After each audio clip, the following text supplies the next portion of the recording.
What's up, Brian Deegan here. We're in Barcelona, Spain for X Games. If you're looking for any of my signature product, go to FreestyleXtreme.com. When I started Metal Mulisha, I think we started as just having a group of guys that rode freestyle motocross, rode dirt bikes, and I never knew it was going to grow to this size.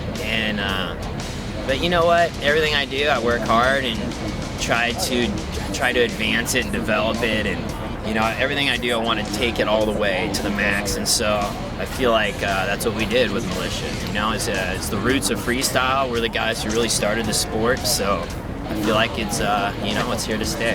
Was there like one point where you thought, yeah, this is a serious business now, this is going to change my life? Yeah, there's a point where Mulisha was running. I was running the company for like 8 or 9 years, and it was growing and growing, and I was so busy being an athlete and doing everything else, and it was the time, I think, around like 06, 07, where the brand really hit, and it like doubled, tripled in size. It just kept growing, and that's kind of where I thought, all right, we made it, we're there. And I feel like we were the first brand in action sports that had a group of guys. Like, we were the first group, besides years ago that was the Bones Brigade of skate. Yeah. Like, we were that of moto with the Metal Mulisha, so I feel like we had something unique that no one else had. Back in the day, like, I used to love the rivalry between you and Pastrana. Was that real, and is that still ongoing, or how's that panned out? I would say back in the day, Pastrana and I had a battle going in freestyle, and dude, he was the man. He was really good at freestyle motocross, and I think our battle helped build the sport. Yeah. He was the good guys, we were the bad guys, and still to this day, yeah, we race rally together, we race cars a lot, but he was beating me back in the day in freestyle most of the time. Now I'm beat him most of the time in cars, so it's all good. So that's pretty satisfying. Yeah, now I feel good. Anytime I beat him, I'm happy. Like, that's cool. I like that. And that's the aim for the weekend. Yeah, but you know what? There's so many guys that are faster than him in cars, so my focus isn't on him in cars. My focus is on like Tanner Faust, on the guys that are gnarly in car racing. What did it feel like when you put down the first 360 in X Games competition? I'd say, I've always wanted to be known for one big trick. As being a freestyle pioneer, I feel like, you had, like, the double backflip was Pastrana. And, like, there were certain guys had their moves. Metzger did the back-to-back flip, and I wanted to do that one move, and I feel like that night at the Coliseum in LA, I did the first 360, landed on dirt, and I feel like that was my move, and I came up with that whole thing, and it basically, I feel like when people think of 360, they think of me, so I feel like that was a huge accomplishment. Is that your favorite X Games memory, or is there anything else that tops it? My favorite X Games memories, I would say landing that first 360 was definitely one of them. I think coming back from breaking my leg at Winter X Games when I crashed doing a 100-foot 360 on ice. I broke my femur in 5 spots, my hip, both wrists, and I came back the next year on the same jump to win gold, and I think that was a huge accomplishment. What would be like the moment in your career where you've had that kind of, your stomach goes up and you can't believe you've just pulled something off, you've had a close miss?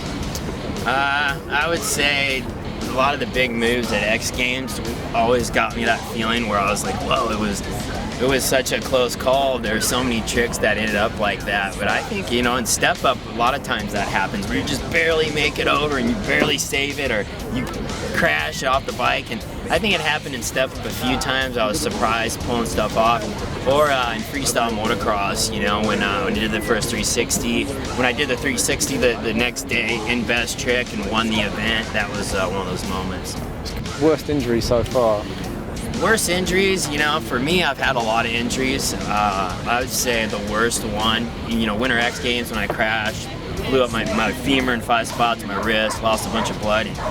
But I would say the worst one long term is when I crashed backflipping doing Viva La Bam, an MTV show, and handlebar went in my stomach, and I ended up losing my kidney and my spleen. Like, you can still see the scars, like pretty much have a gnarly scar from that one. So, I would say those are probably my worst ones.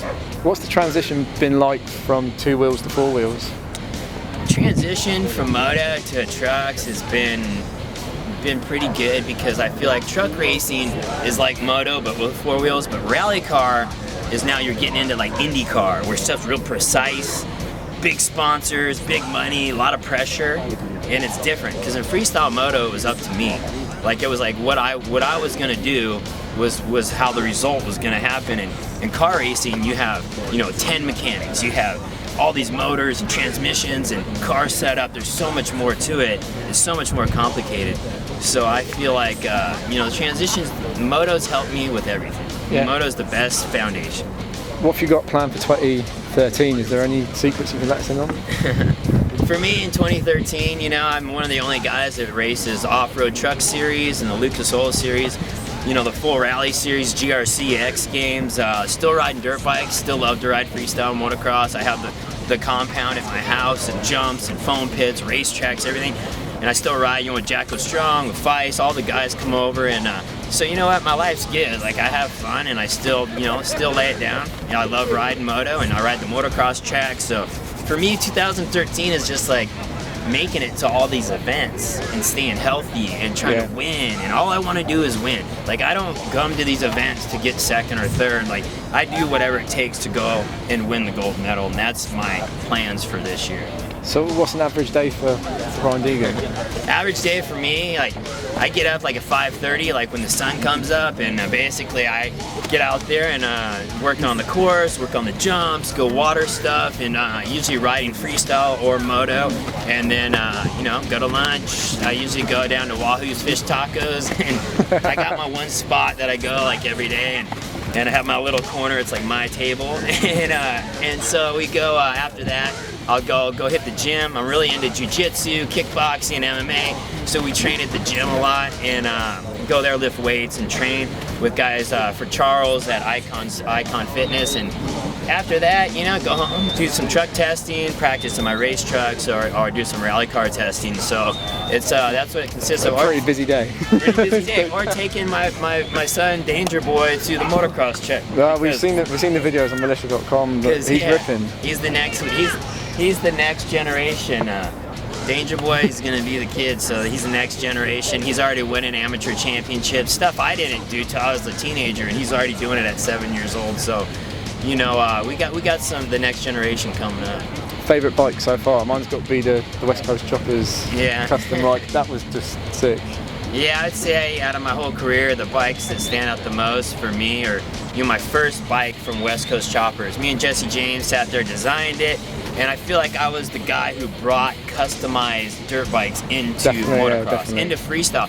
You gotta think, before then, who was polishing forks, painting the bikes, doing all the crazy stuff, and I still don't think anyone's ever topped those bikes. Like those bikes shut everyone down. I still have them all in my race shop, and every bike I won X Games on, and all the West Coast Choppers bikes, I got 4 of them. They're sitting in my race shop all locked up, and I always keep those. Those things are like priceless.